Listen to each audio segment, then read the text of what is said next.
The gold standard for treatment is therapy and medication. The good news is that there are a lot of medications that can and should be taken for these conditions.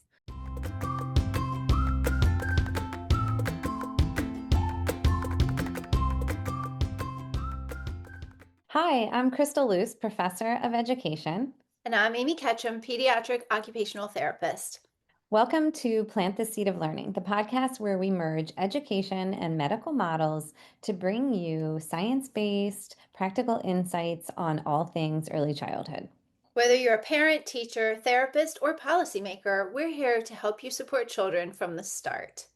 So, welcome to our listeners today. We are going to start today with a valid or viral segment where we take a concept that we see is viral on Instagram or on some social media, and we talk about if it's just viral or is it also valid. So, there is a trend right now where moms and influencers are openly sharing their struggles, their exhaustion, their identity loss, and a lot of details about their mental health on social media. So I want to talk today, we want to talk about the impact that this is having on moms and dads because I think social media used to portray sort of the perfect image of parenting, and Mhm. that's what we all know is not always the truth. So I'm seeing now that there's a real push um, to bounce back after giving birth, and that can put a lot of pressure on new parents. So we really need to get away from this expectation that parents are supposed to be perfect and, bounce back immediately and be perfect in all of their parenting. And I think it's really great that we're seeing some influencers and moms out there on social media really embracing the challenges of motherhood. So let's talk about this. Crystal, do you think this is just viral or is there some validity to this? Is it also valid? Well, I can tell you after having four kids, and two of them were twins, so I had four kids under the age of 5, I could not just bounce back. I truly relied on family and friends, and people were delivering me meals. It was really hard for me personally to bounce back. I don't know how you can do that, especially if you're heading off to work. I think it makes it even harder, although we do get, short maternity leaves, but they're often not enough. So social media provides wonderful support and connection for some people, but also increases comparison and anxiety and misinformation. And so I will say that lately there seems to be a big shift away from the polished bounce back narrative. The phrase bounce back is being rejected as unrealistic and harmful, and I'm so thankful for that. So I think though it is viral, it is also really valid, and we should embrace the sharing of real struggles. I love that people are sharing struggles. I think we should do more of that with everything in life. No Uh, one's perfect. yeah, I could not agree more. We need to keep it real, right? We need to show, Yeah. what the real struggles are because I think that's just fair for parents to be able to see that. So, what we're trying to do here today is to really finally talk honestly about postpartum and what damage did that perfect mom era do to parents? And there's so Mhm. much we could say about that, but Mhm. that sort of segues right into our guest today is Jennifer Walker. And let me tell you a little bit about her. Jennifer is a licensed social worker with a certification in perinatal mental health. So she's worked in maternal health for over 20 years. She did home-based social work supporting isolated and marginalized new mothers and babies. She's Mm. currently working as a behavioral health therapist in the reproductive mental health specialty. She also tells us that she's been married for 27 years to a great guy and is the parents of two amazing adult daughters and a son-in-law who are all making the world a better place. She's relieved to report that they somehow survive those early years of parenting and look back and think about how stressful that season could be. So she comes with professional knowledge and firsthand personal knowledge on the topic. So welcome, welcome, Jennifer. Thank you. It's so nice to be here. Thank you, Aimee and Crystal. Great. I can't wait to learn more about what you do. It's such an interesting field. Can you tell us a little bit about why you do what you do? Yes, it is an interesting field. It's a really interesting specialization, Yeah. the reproductive mental health, and like relatively new as a specialization, but so needed and important. So I get to walk with, I just work with mothers. So of course fathers are impacted too, but I actually just work with mothers through actual clinical mental health diagnoses that happen around the pregnancy and postpartum time, Okay. as well as other reproductive time periods in life, vulnerable time periods. But I think we're just going to focus today on the pregnancy and postpartum time. Yeah. It's such a sacred time, Yes. It is. such a privilege Yeah. to be with them during this season. I mean, wow, like just to have that inside Hmm. window and walk with them through the highs and lows, um, and to watch the healing happen. Mm-hmm. It's with help and support and proper treatment Yeah. and understanding. The Hmm. mental health issues are treatable. Yeah. And so I get to be a part of that. And there's a really cool thing that happens, which I don't know if people are familiar with the term matrescence, Mm-hmm. but it's kind of a relatively new term, but it's like an developmental stage, Mm-hmm. like instead of adolescence, like matrescence I never of heard of all. this. I know it's so cool of all the things that happen becoming a mother. Yeah. So you think of it, it's kind of similar Yeah. Oh, as yeah. to adolescence in a way because it's body, mind, spirit, soul, Yeah. identity, role. Oh, Like yeah. so much is changing in that Yeah. short time period. Yeah. Life changing. Life changing. Yeah. Like, yeah, rocks your world. Yeah. It And the so does. research is showing that during matrescence, there is actually changes that occur, like chemical changes in our Hmm. brain for Yeah, moms and dads as well. It's yeah, like another developmental milestone, like going through adolescence. It's like another Hmm. change in development in the lifespan in human right. development. There It's are fascinating. things happening like in the body besides just growing the baby. Yeah. Yeah, Right. for sure. In the brain. Yeah. Yeah. I'm so happy to hear that there's a recognizable stage because I feel like women's health has been Mhm. overlooked for years. And now we're finally getting the attention that is so necessary So true. for overall women's health. Like all the changes in our body, we're squeezing a watermelon out of our vagina. And that's a big deal. And Yeah. that really changes not only your mindset, but your body and Yeah. everything. Yeah. Yeah. Absolutely. And for you two at once, Crystal? Yeah. Yeah. Yes. Oh my gosh. So Jennifer, you mentioned clinical diagnoses for some of these things that we're discussing today.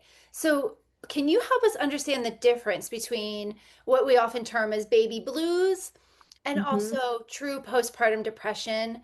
And there's some new terminology sort of out there now too, postpartum anxiety, Mhm. perinatal mood and anxiety disorder, often called PMAD. So Mhm. tell us a little bit about the difference between these and what should families be looking for to sort of see if a loved one might be experiencing these things. Right. Yeah. So previously it was really just called postpartum depression, or some people would just say postpartum and everybody knew what that meant. Uh-huh. But that's broadened much Mm. more now. So, and the difference between baby blues and something else is a 2 week mark.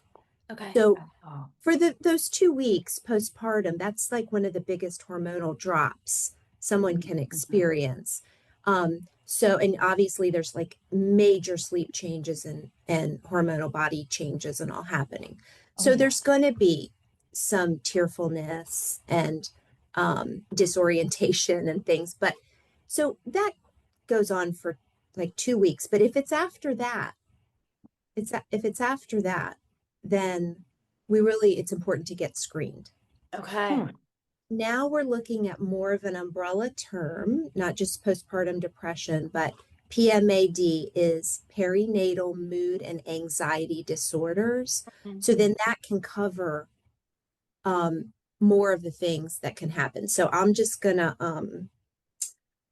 read them to you. So it could be depression, it Mhm. could be anxiety, it could be perinatal OCD, Mm-hmm. it could be perinatal PTSD, bipolar mood disorders, or the very rare but important postpartum psychosis. Wow. So that way we can umbrella Mm-hmm. the many things that can happen. So as far as the symptoms, okay, so I'm going to read you the symptoms to watch for that would cover all of those. Okay. I think you could probably include this in the show notes. Yes, absolutely, we can.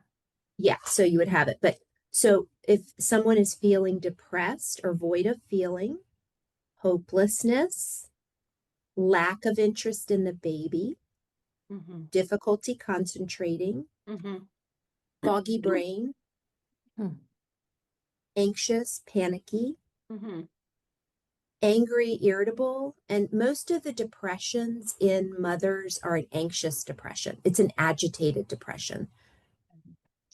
Interesting. Dizziness, heart palpitations, not being able to sleep when the baby sleeps, Hmm. extreme worries or fears, flashbacks. Wow. Perhaps there was a traumatic birth, Uh-huh. traumatic pregnancy, perhaps there was a NICU and Mm-hmm. flashbacks, Uh-huh. avoiding things related to the delivery, like I'm not going back to that hospital ever, Mm-hmm. Oh. scary, unwanted, intrusive thoughts, Mm-hmm. um, repetitive behaviors to reduce anxiety. That would be like a perinatal OCD. Yeah. Not needing sleep and still functioning. So that's when we're getting into more of a bipolar, more energetic than usual, seeing things or hearing things that aren't there, and of course, thoughts of harming yourself or the Hmm. baby. Okay. Wow, that's quite a laundry list. My Right. So see how goodness. that's like that. We're Yes. looking at all of the things really that could happen to try to catch. Uh-huh. Hmm.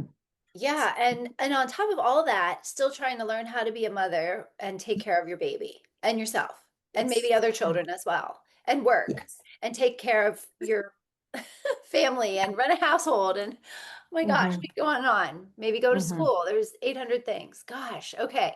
So Wow, much. that's a lot. That's a lot to Yeah. unpack. But thank you Mhm. for making that distinction. And I think that going on beyond 2 weeks, that's really important for families to know.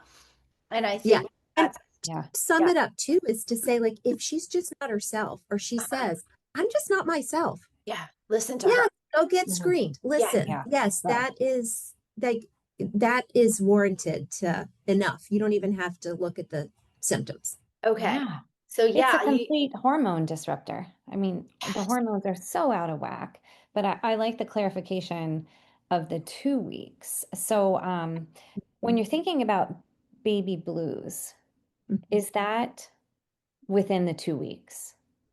Yeah, the baby blues is just Is the first within the 2 weeks. And what are the most common signs of symptoms that are just baby blues that I don't just have baby anything more blues, serious? that Mhm. tearfulness, a little bit of irritability. Okay, Um, that's helpful. yeah, like there's some foggy brain, of course, in that time, Yeah. you Yeah, because know. you're not sleeping. Right, right. Yeah.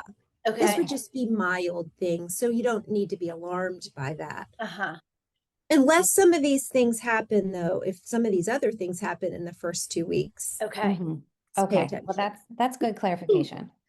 Mhm. That's good. Yeah, and you answered our next question of what are the signs and symptoms. So that's really helpful. Um, so we often focus on moms, but I know that dads or partners can experience postpartum depression too. So tell us a little bit more about what that looks like. Yes, right. So we're learning more about that now and paying more attention to it, and it needs much more attention and Uh-huh. services because our society is not set up to help dads yet. Right. but I can see it on the horizon. Okay. Um, but yeah, same type of, symptoms as the ones that I read. But yes, Really? it can Mm. happen with dads. It can even happen with parents who adopt. Uh-huh. So it's Interesting. not just hormonal. That's one component. All right.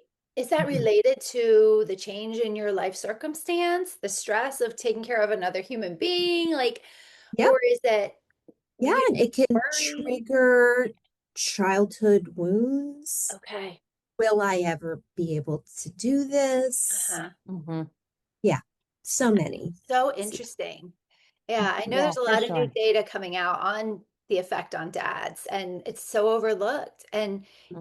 we don't get paid maternal or paternal leave here, mandated Hmm. by in America. So, um, dads have a lot of stress too because they're not obviously more likely to get maternity leave. So they're probably having very sleepless nights, worrying about the baby, the mom, and Hmm. not getting any break from work as well. So yeah, Yeah. okay, absolutely. so And interesting. if one person in the couple Mhm. is dealing with a mental health issue or depressed, it's more likely that the other one is as well. Makes sense. Mm. Yeah.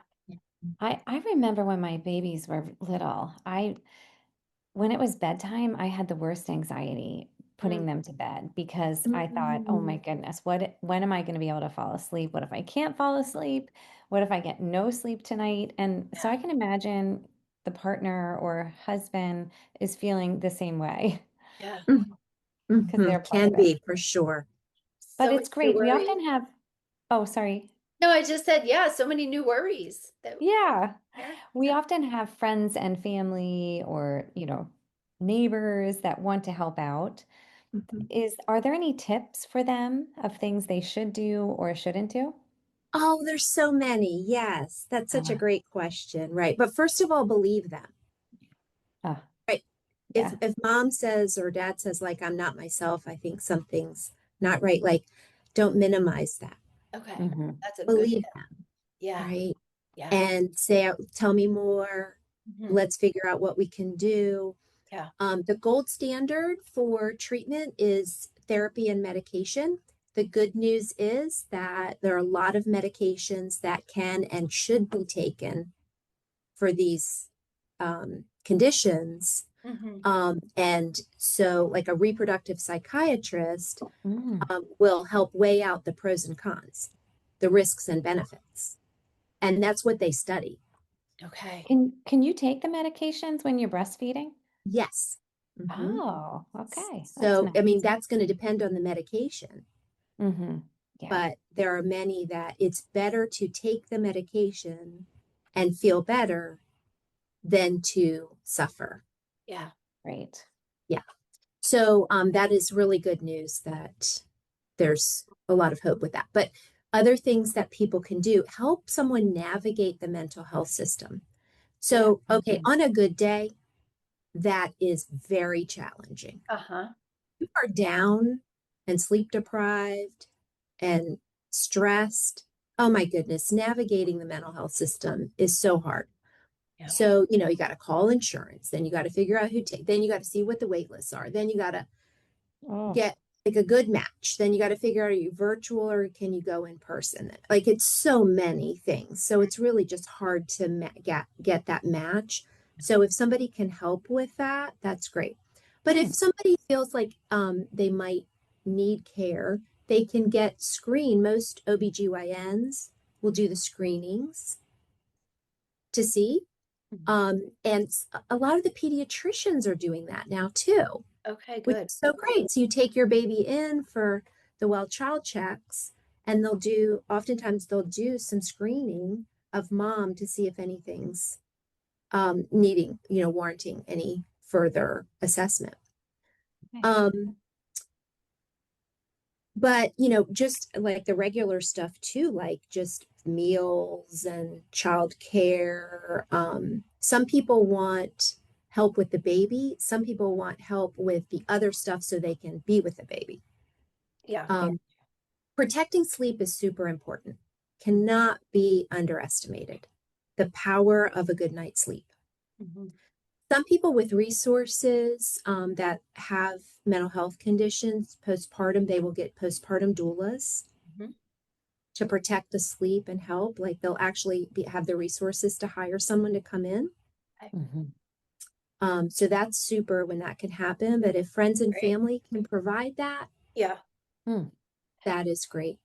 So Good. Okay. doulas can help out after delivery. They're not just pre and during delivery. There are postpartum doulas as well. Oh, that's Hmm. wonderful. And I'm hoping insurance will start to cover that. I just read recently that doulas under certain, I think it's United Healthcare is now covering doulas as part of their insurance package. So That is, maybe this is going to become more common knowledge and more accessible to all families. wouldn't Yeah. that be great? That would be Yes. wonderful. So needed. Mm. Yeah. Yeah. Ah, wow. Oh, another thing that can help is sometimes with anxiety, you know, how people want to um, Google everything, Hmm. Hmm. right? And then sometimes that actually makes it worse. Of course. So having a supportive person Google for you if there's a lot of anxiety, and then curate the answer, like get the Oh, yeah. so that it doesn't open up like everything else that could Uh-huh. possibly go wrong with yourself or the baby or Yeah. Mm, the goodness. world. Like that's Okay. been a something that I've noticed Yes. couples doing more that can be really helpful. Yes, Okay. that is a good tip. I know my sister and I do that for each other. Okay. Every time one of us has a concern about our children, I'll look it up and I'll let you know what I find. Yeah. Oh, Yeah. that's good. That's a good tip. So, can you talk about some barriers that might prevent women from seeking help, and how can we sort of normalize getting support when they're feeling these symptoms? Yes. Okay. So these are pretty common, Mm-hmm. 20% or so. So that's pretty high. So Wow. knowing that many people do and have dealt with these medical conditions, it's important for people to know. But I think still, you know, like you were talking about earlier, like still there is this idea that I've got to have it all together, Yeah. that I bounce back, Right. which is not Yeah. a thing that our bodies do. We don't go backwards. Mhm. Like our bodies adjust to Exactly. what's the new Yes. thing. Yes. Um, so yeah, there's also fear around still, I think around like, are they going to take my baby? Hmm. Oh Which my God. I'm so sorry to hear that. And that would be a very, very rare. I mean, there would have Of to be course. many other things going on for Of something course. like that to happen. Yeah. Um, Yeah. so it's important for the safety of your family and the health of your family to reach out for treatment and not retreat Hmm. from Hmm. treatment. But sometimes, you know, insurance can be a block and a Uh-huh. barrier or money for Okay. copay, Yeah. transportation. Now, fortunately, these days there's a lot of telehealth available, but I don't know if that's everywhere, you know, but Mm. that childcare can be hard. Yeah. Yeah. So there are definitely, you know, still barriers. So when you work with a mom, I know you do some Zoom and some in person, Mhm. but the mom, if they do come in person, can they bring the baby with them if Mhm. childcare is an issue? Okay. Yes, Okay. they can bring the baby until the baby really starts crawling around, and then Okay. it's really hard to focus on the therapy. Sure. Sure. But until that time, yes, bring the baby, breastfeed. That might be really Um, good for some listeners to know, yeah, if not having childcare is what's maybe holding them back from getting support, that, baby can go mhm. along. Yeah. Yeah, so Yeah. definitely that's one of the benefits of being at a place where they specialize Okay. in perinatal is that that's going to be a typical thing that they see. Okay. Hmm. Yeah. That's great That's good to advice. know. Yeah. So, if a mom is experiencing postpartum depression, Mhm. and that's really, it's hard. So, how can she still bond with baby and form that secure attachment, even on those hard days when she doesn't really want to be around baby? Right.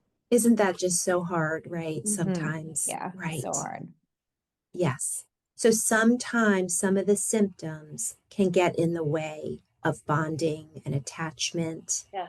And that is a reason why it is extremely important to get professional care Okay. so that there's no long-term effects Mm-hmm. on a child Mm-hmm. because these windows in the beginning are really, really important. Mm-hmm.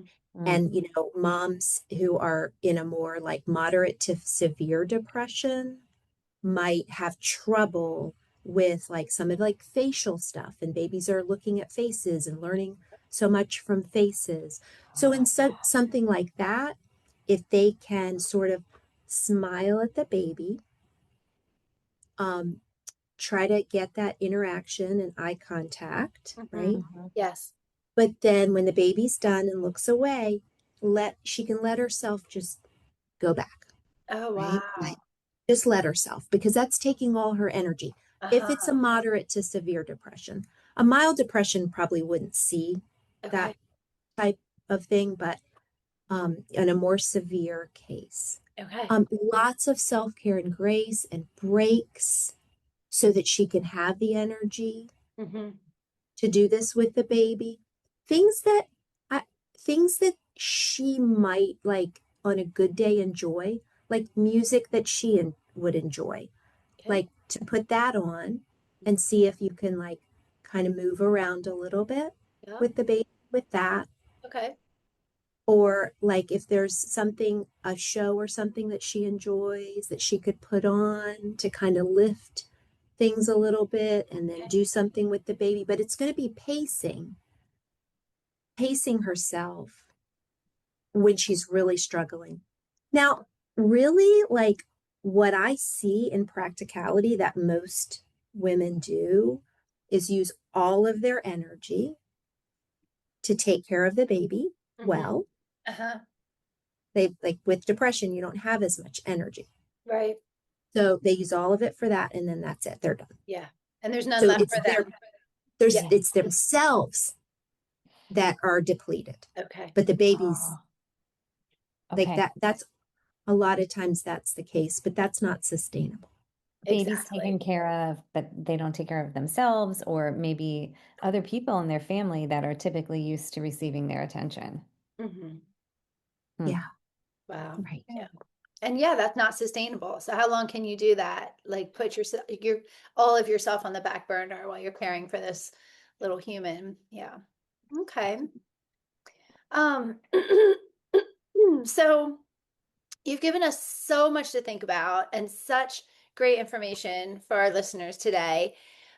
We like to end each episode with some kind of tip or something that people can try today or tomorrow. So, what would be one takeaway that you would want our listeners to have from this conversation? And also, I want to ask what resources that you would maybe suggest, whether therapy or a hotline or support group or something that you could recommend for parents who may be struggling with postpartum depression or know somebody who is. Okay, so yes, believe them. Like I had said earlier, believe them, support them, say, tell me more. Okay. I'm here for you. Let's figure this out together. Um, and um, as far as resources, there are really good resources. So Postpartum Support International is one. And they also have they have valid information, tons of free support groups for all kinds of populations and issues people are dealing with during this time period. And then they also have a find a provider.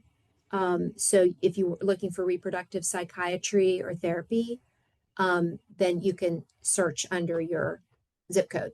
Okay, great. Because I And was going to ask where one would find a reproductive yeah, psychiatrist. So that's good yes, to know. right. Yeah. Yeah. Also, an OBGYN might know of one, Okay, your great. OBGYN. Yeah, Yeah. in your area. Um, Helpful. Okay. and then there's also Mass General Health is a great resource. They have a great website. And a podcast that's great is called Mom and Mind.